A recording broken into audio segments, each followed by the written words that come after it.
Olá pessoal, nesse vídeo eu vou falar sobre os principais pontos abordados nesse artigo escrito por Maria Ortega e Antônio Lafuente, em 1992, está no link aqui embaixo a referência, Modelos de Mundialização da Ciência.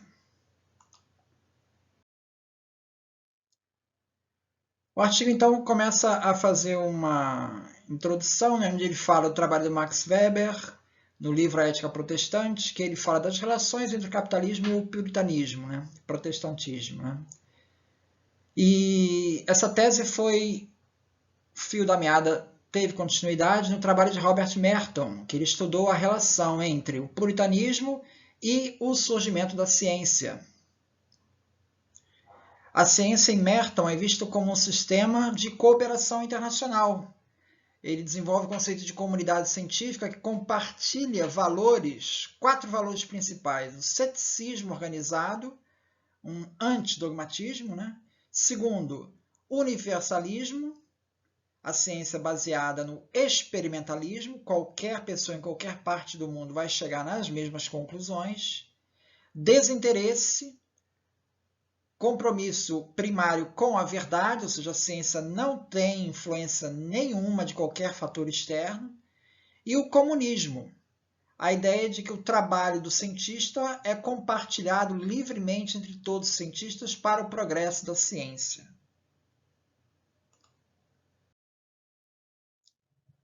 Esse trabalho do Merton, ele teve grande difusão e começou a ser criticado. Uma das críticas sofreu pelo Thomas Kuhn, nesse livro A Estrutura das Revoluções Científicas, onde ele desenvolve um conceito aparentemente paradoxal. O cientista, ele descreve o cientista como aquele personagem que, ao contrário do que a gente poderia imaginar, ele não está em busca do novo. Ele está preso aos antigos paradigmas. Ele resiste ao novo.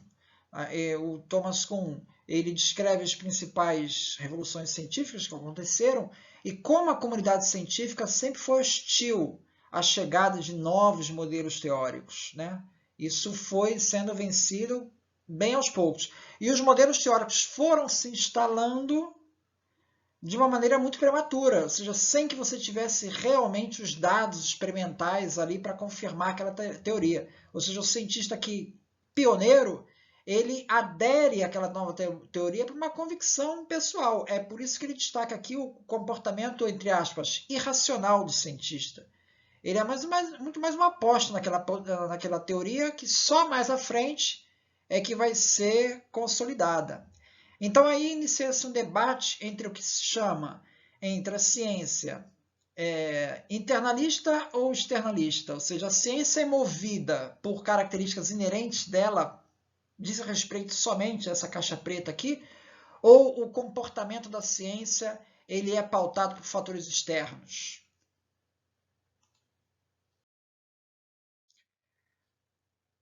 O Jorge Basala, num outro vídeo aqui, eu falei do artigo de Jorge Basala, que ele fala desse conceito de difusão da ciência europeia pelo resto do mundo.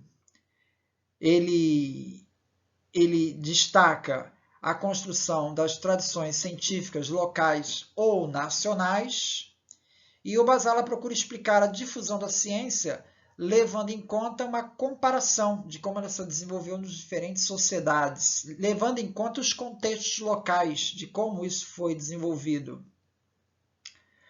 O progresso é visto como algo unidirecional. A ciência ela tem que percorrer um caminho que foi percorrido pelos países centrais e que deve ser percorrido pelos países periféricos.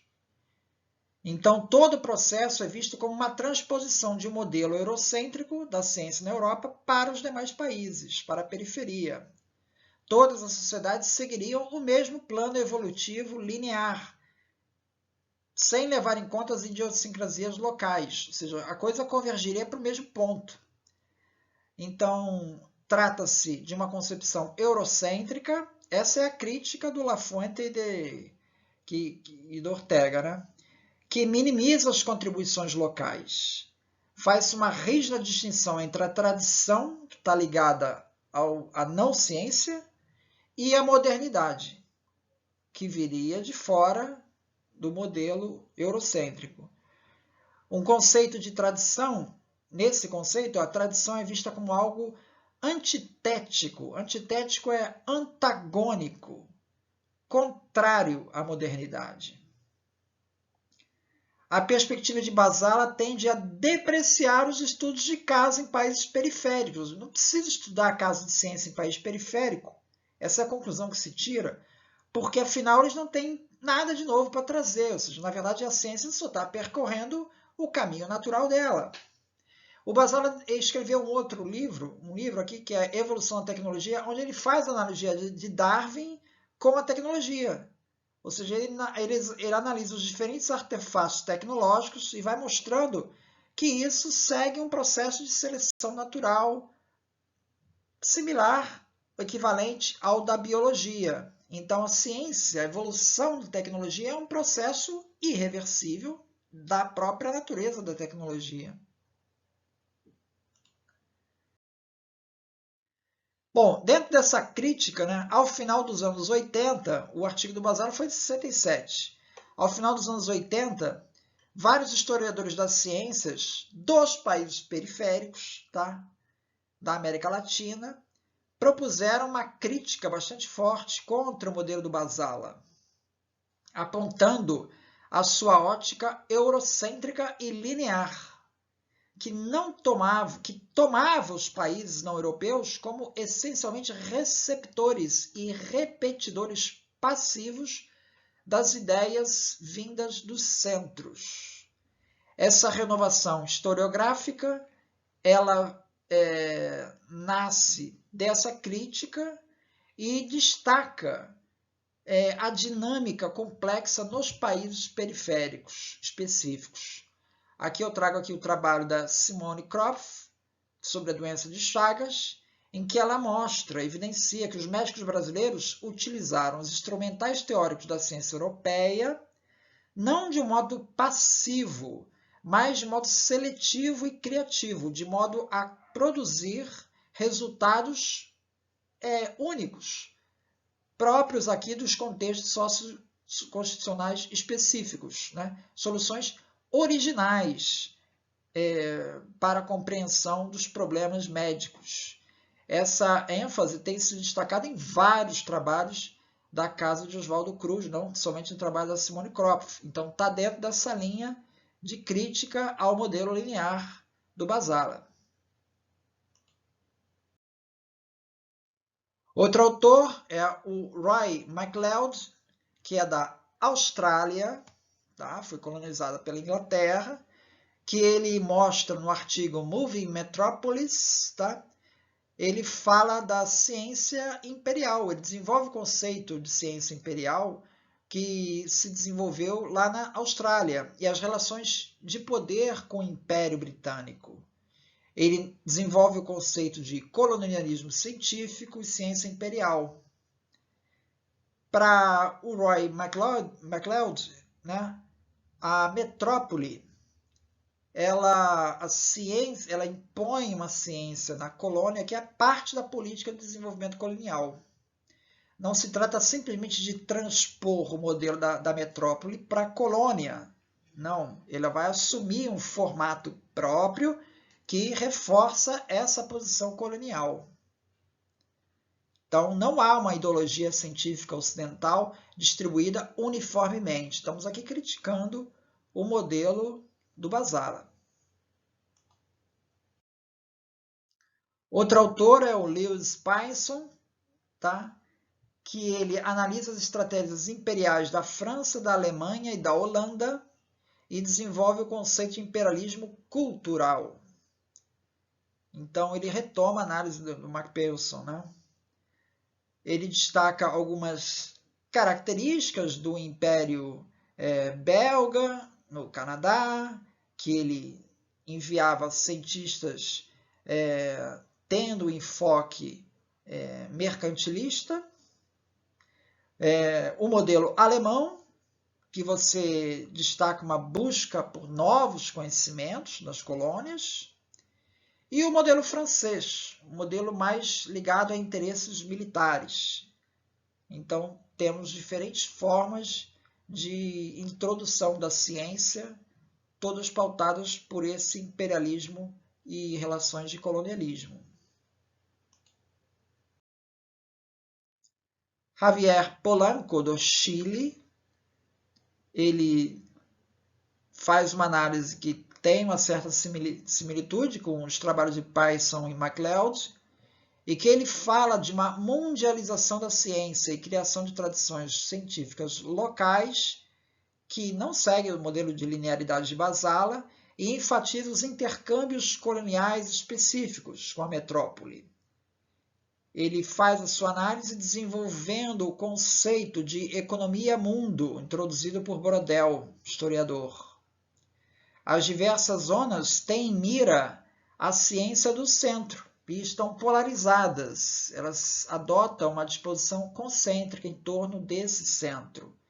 Suas atividades mantêm um certo distanciamento do centro e formam uma rede.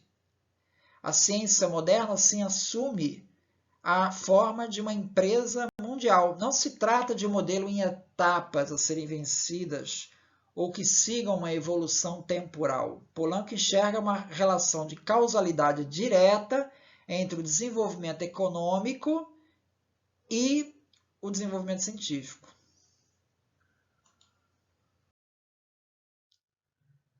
O artigo de Ortega y Lafuente, ele vai criticar esses modelos. O problema de todos esses modelos que ele está criticando é o papel preponderante que você outorga à metrópole, ao centro, ao império, né? Esses modelos do MacLeod, do Payson e do Polanco.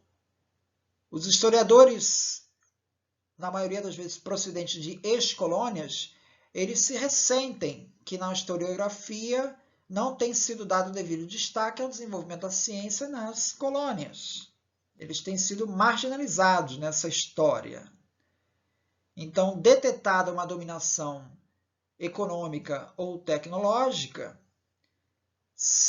e observado que existe realmente uma estrutura científica precária nesses países, descontínua, que não serve aos interesses do desenvolvimento econômico do país, aos interesses locais, então você tem esses dois fenômenos. Existe uma relação de dependência econômica e existe uma ciência desconectada.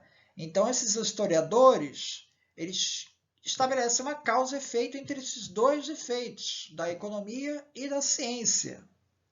O que o Ortega y Lafuente está dizendo é que eles compraram essa ideia muito facilmente. Não necessariamente existe essa relação de causa e efeito. Não é tão claro isso. Não necessariamente sempre vai haver. Então, o contexto local muitas vezes vai dificultar uma relação causa e efeito. Por quê? Porque você consegue ver experiências de desenvolvimento autônomo de ciência que servem aos interesses locais, mesmo numa condição de periferia.